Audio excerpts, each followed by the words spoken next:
And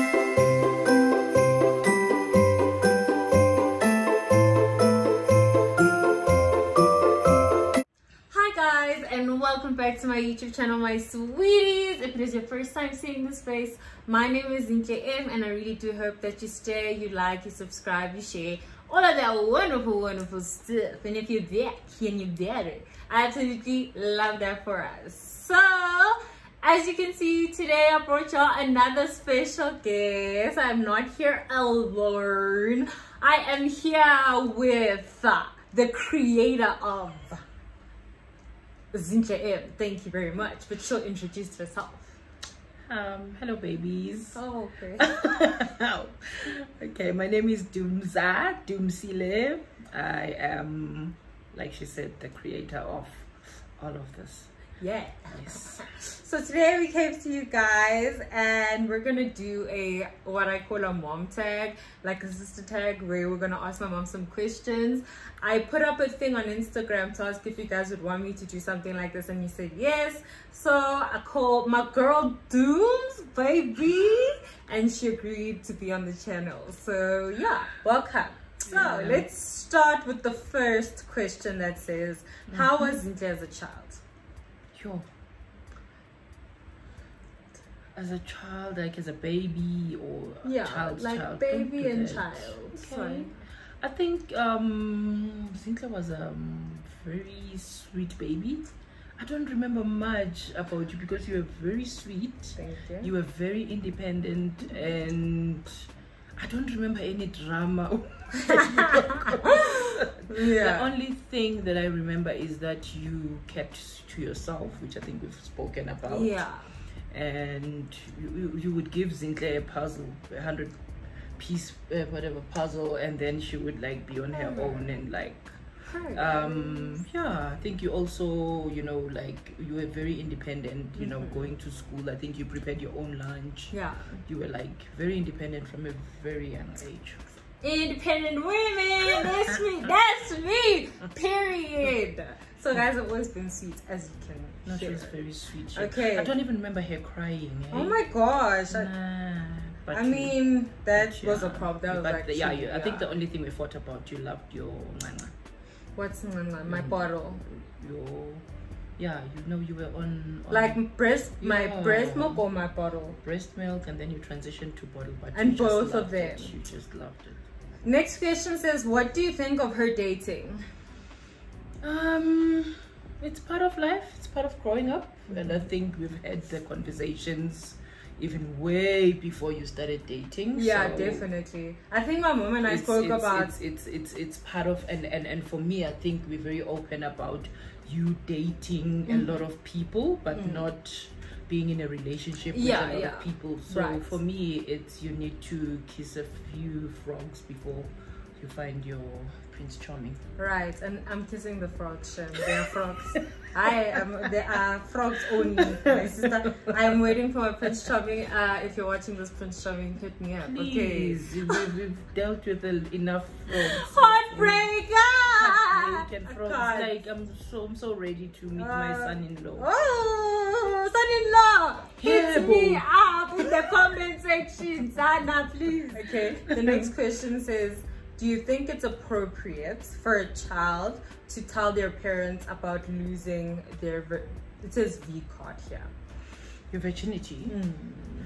I think it is. Do you think it's a conversation that children and parents should have? Be having that conversation. Really? Yeah. Okay. I think as much as I would not force it on you, but I think it's important as well for me as a mother to know that you know you're already sexually active, and I think it comes at the back end of us having had the conversations about, once you are sexually active, this is one, you need to be cautious, you need to do 1, 2, 3. For me, it's I would say it should be standard to say, okay, you don't need the details, but obviously, all right, to say, hey, this is where I'm at with this person, you know. So okay, sorry, I need to burp. Excuse me. One thing about my mom, she knows me, guys, I am a burper. My mom's having some gin. I'm having some tea. I'm doing October in December. So yeah, that's just me anyway. Someone asked, what does mental health mean to your mom? Sure. That's a tough one. That's a very tough one. It's very close. It touches close to home because I've suffered from depression from the age of 18, if I can remember. Yeah. And I think sometimes because I was so depressed when I was pregnant with you, I don't know if there's any connection between you know, your mental health and obviously what I was going through. But I'm very passionate about mental health, and I think I'm not even sympathetic, I'm empathetic. I think I am big. If I were to become I'm an advocate for, you know, mental wellness. I believe in going to therapy. And you're being controlling now. I'm sorry, guys. Leave my hair alone. Sorry. Oh. And I believe in I think everyone should go to therapy. Everyone needs therapy because somewhere, somehow, in whatever form or way, everyone is struggling with mental illness. True. So, I'm very big. And therapy doesn't necessarily mean that you even have when a you're problem. happy, even when you're happy, you should go be telling somebody that you're very talk happy. About talk about it. You know, the space that that you in. You know. Not just about when you're feeling sad, even when you're feeling happy. You know, when you've achieved something, you need to be able to tell somebody that, you know what, this is what I'm feeling. And what do you think, like what advice would you give parents about mental health with their children? Oh, geez. I think we grew up where mental illness was not even a thing, you know, and I think teenage would be a thing of, you know, uleleleni fuga, you know, and whenever you behaved a certain way, you would even be punished for feeling that way, you know. And I think what you're saying, that we even saw your independence as something good whilst you were struggling with mental illness from a very young age. So for me, parents need to be very sympathetic. You need to and the awareness, I think, more than anything else, the awareness for me, you need to be in touch with how your kids are feeling to a point where you are able to say, no, something is wrong now. You know, everything is not just black and white when it comes to, because the problem is what we were saying, that sometimes the happiest of kids are the most depressed, you know? So your child might be very bubbly and stuff, you know, so it's not even about it's about finding the balance and saying, why is this child behaving this way, you know? So very, very important for parents to be in touch with how their kids look and how they are feeling and how they are behaving. Okay, that's a very good answer. Very good, dudes. 10 out of 10. Okay, how did you feel about me leaving medical school? Sure. Wow. These questions are very hectic, man. I think very close to my heart was the fact that I stayed in a marriage for so long because I was scared of what people were going to say. So no crying. I'm not crying. Okay. Jeez. So I'm very big on doing you. And you're the only person that is but or something, the heel, when you know, like you are the one who's feeling this, you know, and the fact that you're thinking about your mom and your friends and everyone else that expect you to do well in your degree, while, you know, and for me, I think it became so personal because when I went to my parents and said, I don't want to be in this marriage, they said, what is everyone else gonna say? You know? And I think I feel that when you came to me to say, I said, this is your decision, it's not about anybody else, and what I will support. I think my thing is to support you in whatever decision that you make. That's very big, you know. It's not about how that makes me feel or what everyone else is gonna say. You know what, I don't care what anyone says, as long as you are happy. And that's what I said to my daughter. I would rather have my daughter than lose you to this degree. Right. You know, That's rather, yes, you kept you know, yes, I would rather have a sane daughter than to have a doctor that an insane doctor. Literally, yes, that's literally my word. Yeah, guys, my mom was very supportive when it came to my decision to leave med school, which I'm very, very thankful for. And like, you don't owe anybody an explanation. You don't owe anybody about it. You know, and if it's yours, it will come. Yeah, it's literally nobody's business how long it takes. Like, The next question says, how is your... Okay, I'm going to change it a little bit. Describe your relationship with Zinhle. Why are you laughing? No, your therapist said it's toxic. Guys, my therapist in 2020... When was it? 2019. No, 2020, yes. She said our relationship is toxic, guys, and she said, and maybe I don't know. She said we have a very toxic relationship.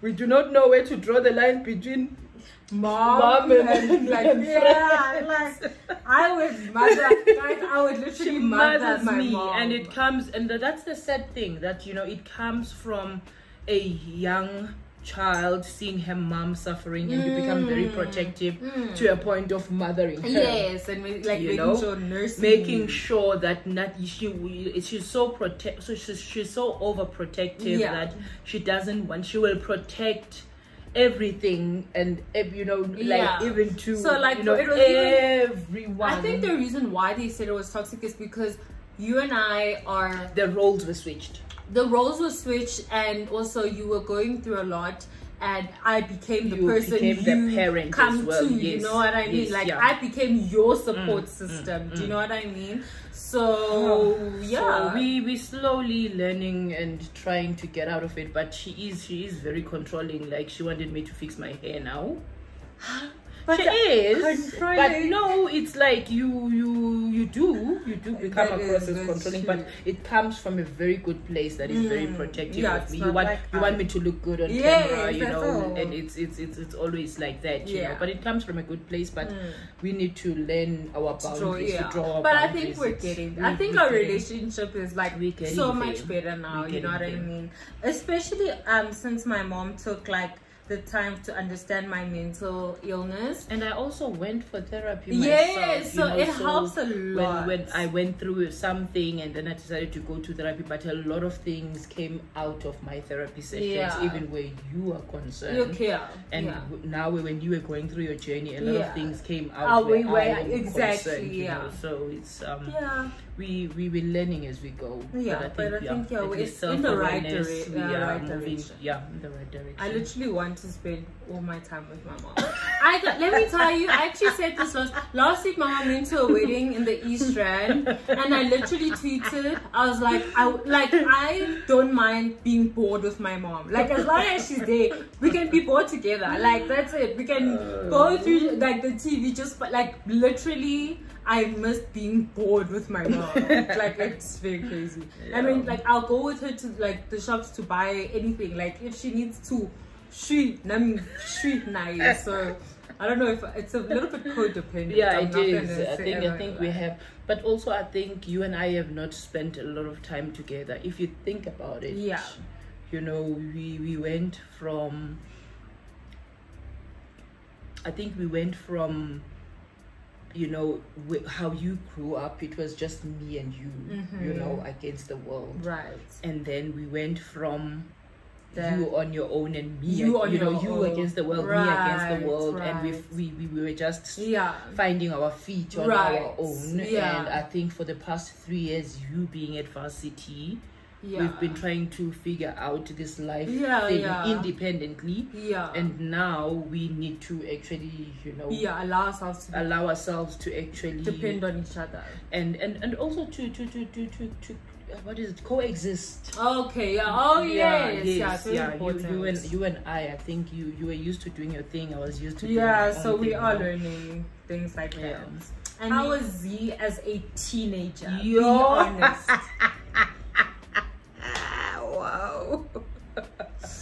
Be honest. Why be honest? don't know. I think it's a very tough question because when you got into your teenagehood, I left my marriage. Right. So I was also finding myself. And yeah, you know, so I think we both went like, yeah, no, we were guys, water and oil. Like, it was just, it was, you know, she was going through adolescence and hey, I was going through. So I you became a teenager. I was gonna say, because I think I got married as very young, as a teenager, you know. So when she was becoming a teenager, I also went like teenagehood, you know, and I was like living my life. I even got you. You remember when we went? When did we go for therapy? You remember? In 2020. When I went, no, 2013, yeah, too. When I went to Umendi, yes, we both went to Umendi, and Umendi I think Umendi saw this coming. What did she say? She said you need an island buddy. Oh, that's when Uzama came into the picture. Yes. James, you owe me a soda. I think our therapist actually saw like, this one is going that way, this one is going that way. You need They're gonna be alone. If I don't get someone, I'm gonna be alone. So yeah, makes sense. Uzama came into the picture, if you remember, you know. So I think, you know what, without I don't think I can actually honestly say, because I was also going through my own things. I was a teenager myself, and you were going through teenagehood. And do you think I was like rebellious? You were. I had my moments. Yeah, you had your moments. No, she was. Hey, yo. What? Don't tell them. She was terrible. She was terrible as a teenager. Yeah, no. The thing is, it's because for me, we were the same age, so I was gonna do whatever I wanted to do. Yeah, that's the thing. And I let you exactly, because who was I to tell you what to do? Exactly the same. Nah, you can't tell me anything. Okay, so this question is more so for me. It says, is your mom strict and overprotective? Strict, I would say when I was younger, she was quite strict. Also not from, I think it also came with what I was going through. Okay. So I don't think what do you mean what? Yeah, elaborate. So I think because of what I was going through, just like I think it came from the same place. So when you saw the turmoil in the relationship and you wanted to always have things like doing to do the right thing. But also Nami, I felt there's so much turmoil in my life, I can't afford to have turmoil getting out of the way, you know. So it came from a place that says, you know what, I've got enough going on in my life, I don't want to be dealing with this. Yeah, okay, you know, cool. Yeah, I mean, she wasn't terribly strict. It's just that like you said, I knew that I have to be in line. I need to be respectful. Like I shouldn't be like, there shouldn't be a need for my mom to shout at me. And Nama did not want to shout at you. Yeah, She just wanted me to do things the right thing. Why are you not doing the right thing? You know, because we did not need more drama than we already had. Yeah, true. There was that household chasana. Maybe one day we'll talk about it. Okay. Yeah, one day. I think we need to talk about it. Yeah, I think so too. Ninga, Basha. Sana, you would be shredded. Okay, so this says, what would you do if you found out I was pregnant right now? Yo, that's a tricky one. Unfortunately, I'm ready for grandkids right now. Oh hell no! Hell no! No, I think you've gone past the teenagehood and the 21 year. You're like 21 now. You can start dating. So I'm okay, and I think. But I'm financially unstable, and you know how expensive kids are. Okay, but what's done is done, guys. You know, it's not yeah, I would be mad, but what's done is done. Like, what can I do to change it? Right. It's always the conversation I always have with you, Guti. This will be about you. Do you want to keep the baby? And if you don't want to keep the baby, then we'll have a different conversation. Okay. But whatever you decide, whatever, it's you. Yeah. It's about you. Okay. It's not and about me, you know, then I'll support. You know, it's not like I want grandchildren. She does though. I do. Yeah. But I think also if she doesn't like, I would rather have a very nasty conversation that I don't want this baby than to keep a baby. Then we deal with a baby that's not wanted now. You know, that makes sense. Yeah. Okay. Cool. What was your reaction to Z starting a channel? I don't even remember. When did you start getting? I started my channel last year. Okay, I think I think I remember you started the channel after something happened in your life, and then I was in yes, you were after Glenview. Yeah. Yes, but more than anything else, I think my biggest concern was you putting your life out there in the public space, you know, and I think I've always been very protective or very conservative, you know, when it comes to putting your life out there. And I think more than just being cautious of you putting your life out there, I think then for me, I will always support what you do. Okay. Which you did. That's exactly what you did. My mom got me my first ring light for Christmas. Yes. Yeah, and my channel only started the next year, but she got me a ring light. Yeah, you know, so it still goes back to being a support. I'm very big on being supportive because of and sometimes no, I didn't. That's what I'm saying. I felt, you know, Guti, it's not about me, it's about you, but also even if I feel Guti, this is maybe not what I would prefer for you right now, but I will support you if this is throughout. If this is what you want, if it doesn't work out, I'll still support you. You know, so I think I'm very big on being a supportive mom. She's the best, guys. Sometimes. Guys, I'm just joking. You know you're my fave. The last thing is advice to other kids on how to have a close bond with their mothers. Sure. Okay. I think one thing that I actually pride myself in is that I've always what is it, Canon? I don't know. I've always been big on you being open, you know, openness between us, the conversations that we're having. It's what we were talking about when we were driving, that I've always been big on, Zintle, if you find yourself in jail one day for whatever reason, the first person you call will be me. You know, and I think that's, for me, the most important element of mother and daughter relationship, where your daughter feels that whether she's excited, you're the first person she tells.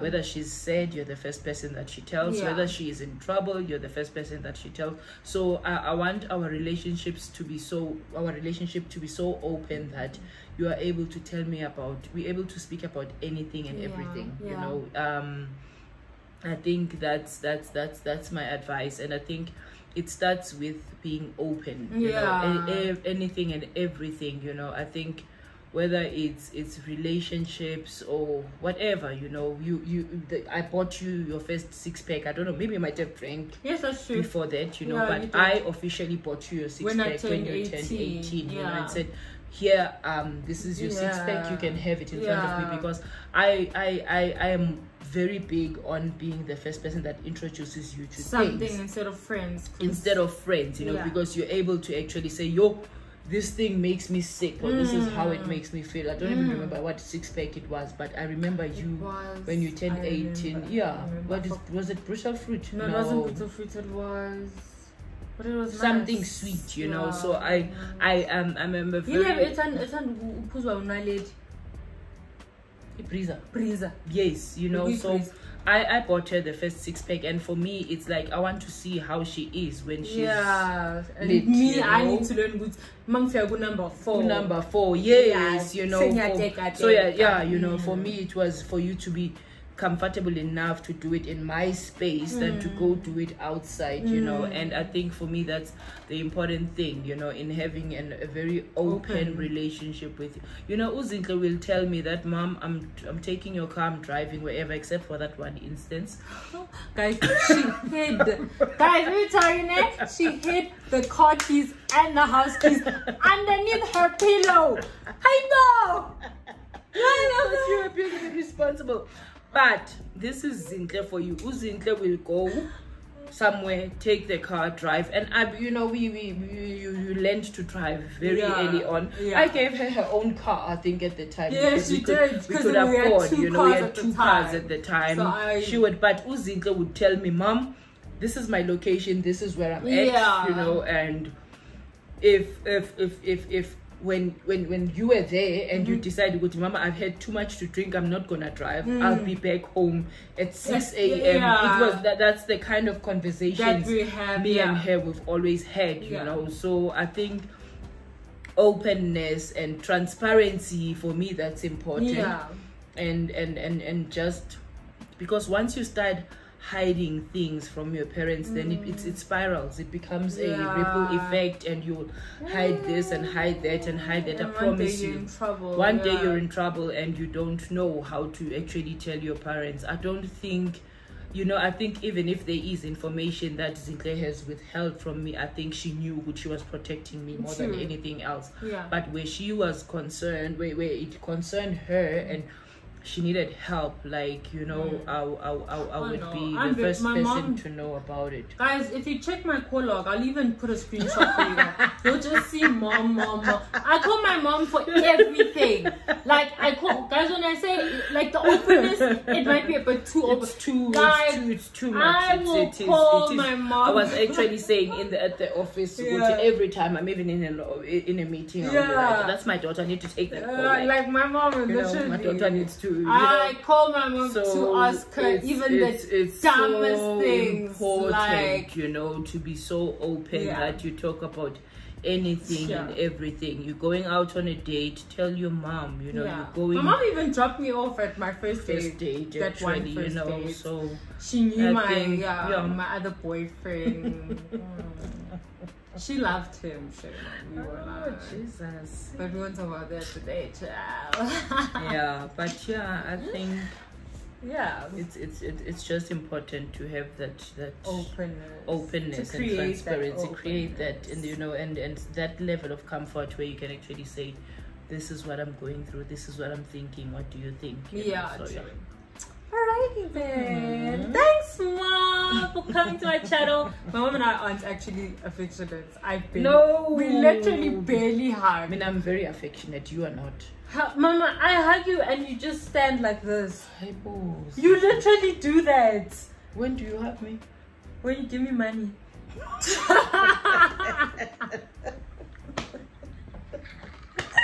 Anyways, guys, thank you so much for watching this video. If you've reached this point of the video, let's say #road to 10K. So thank you so much for watching, and I'll see you guys in my next video. Bye bye.